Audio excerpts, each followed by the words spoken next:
singing and dancing with joyful songs and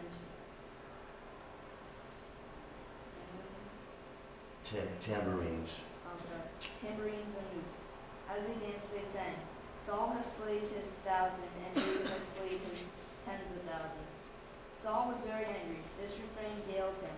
They had credited David with tens of thousands, he thought, but me with only thousands. What more can he get but a kingdom? And from that time on, Saul kept a jealous eye on David. Okay, now you see, this is the beginning of Saul's total hatred and his pride and his jealousy. This is the beginning of Saul's total hatred toward David, the one guy who was nothing but a complete servant to him. He played music for him. He went to war for him. You know, he was his armor bearer. He did everything that Saul had ever asked of him, and Saul hates him, and at this very moment turns against him. All right, we're just going to read chapter 19, the very first verse, and it says, Now Saul spoke to Jonathan and all of his sons and his servants that they should kill David. All right, so right there he gave the command for anybody underneath him to kill David, take him right off the count. And it was nothing but pride. It was nothing but pride and jealousy, because now the women in the village were saying that David was slaying 10,000 and Saul was only slaying 1,000. You know? So now we go through for the next 3 chapters, chapter 20, 21, 22, and 23, Saul is hunting David down, trying to kill him.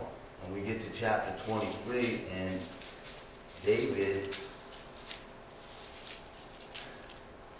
is hiding in a cave. All right? And in chapter 24, Saul just happens to come with his army and enter the cave that David and his men are hiding in the back of. Unbeknownst to Saul, David and his men are in the back of the cave, and they come into the front of the cave. I don't know what for, maybe to get some shade or whatever, and they're talking. Right? And it says, let me see, I'm going to read from verse 1. Does somebody else want to read? Anybody?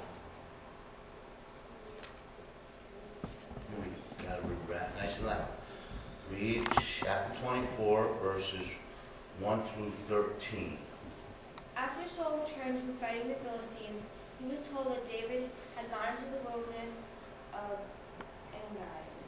So Saul chose 3,000 Eliot troops from all Israel and went to search for David and his men near the rocks of the wild goats. At the place where the road passes some sheepfolds, Saul went into the cave to reveal himself. But as it happened, David and his men were hiding further back in that very cave. Now's your opportunity, David's men whispered him. Today the Lord is telling you, I will certainly put your enemy into your power. Do with as you wish. So David crept forward and cut off a piece of the hem of Saul's robe. But then David's conscience began bothering him because he had cut Saul's robe. The Lord knows I shouldn't have done that to my Lord the king, he said to his men. The Lord forbade that I should do this to my Lord the king and attack the Lord's anointed one, for the Lord himself has chosen him. So David restrained his men and did not let them kill Saul. After Saul had left the cave and gone on his way, David came out and shouted after him, My Lord the king. And when Saul looked around, David bowed low before him. Then he shouted to Saul, Why do you listen to the people who say how to try and harm you? This very day you can see with your own eyes it is the truth. The Lord placed you at my mercy back there in the cave. Some of my men told me to kill you, but I spared you. For I said, I will never harm the king. He is the Lord's anointed one. Look, my father, at what I have in my hand. It is a piece of the hem of your robe. I cut it off, but I didn't kill you. This proves that I am not trying to harm you, and that I have not sinned against you, even though you have been hunting for me to kill me. May the Lord judge between us. Perhaps the Lord will punish you for what you are trying to do to me. But I will never harm you. As the old proverb says, from evil people comes evil deeds. So you can be sure I will never harm you. Okay.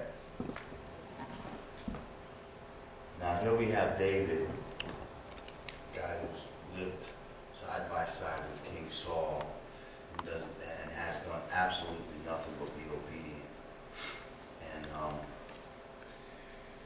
And even though David knows he's already been anointed the next king of Israel, he has a chance to smite this guy and just take over the kingship.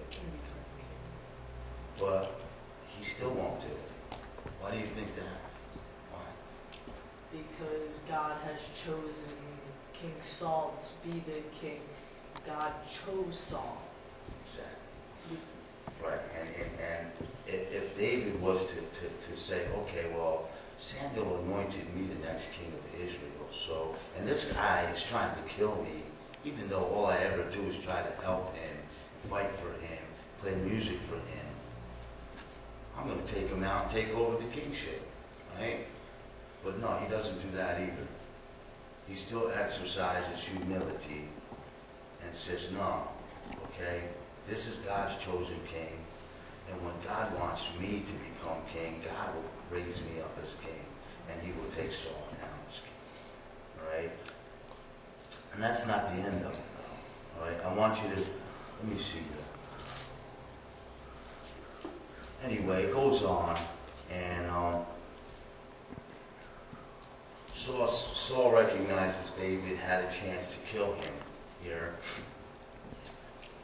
and finds out that David didn't, okay? So, in Saul's words, he reconciles himself to David, saying, oh, my son, is that you? You have had a chance to kill me, and you haven't. There will be no harm against you. Okay, this is what I was talking about earlier, about the spirit of pride. Okay, now in this situation, the spirit of pride is quelled, it's reconciled, and he gives a verbal. What's the word? Verbal. He verbally Excuses David and Acquits. Acquits him. Exactly. Good word. Good word. Anyway, right? So in the so David is temporarily acquitted for all the charges that King Saul. You know, there's nothing he's done wrong. All right. It's just a whole bunch of gossip. Right. Pardoned might be one that That's might a good understand. word too. He was pardoned of all of what Saul had brought against him. That might be, probably understand a little better.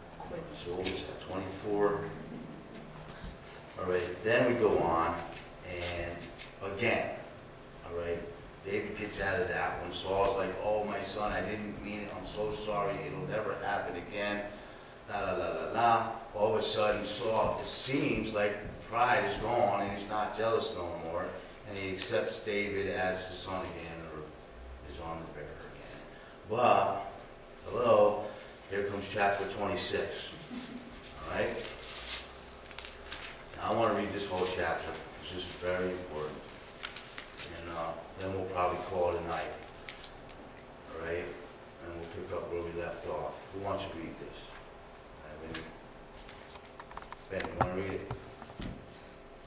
You want to read it? You want to read it? Ben, read it. Did you read yet? No. If you want to. I'll read it. All right. I'm not that great at reading. Anyway. Yeah, now the Ziphites came to Saul in Gibeah, saying, is David not hiding in the hills of Hiklah, opposite Jeshurun? That's why I didn't pick to read it. Anyway, here or there. Then Saul arose and went down to the wilderness of Ziph, having 3,000 chosen men of Israel with him, to seek David in the wilderness of Ziph.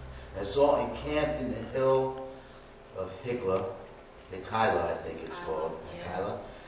He saw that Saul came after him in the wilderness, and David therefore sent out spies and understood that Saul had indeed come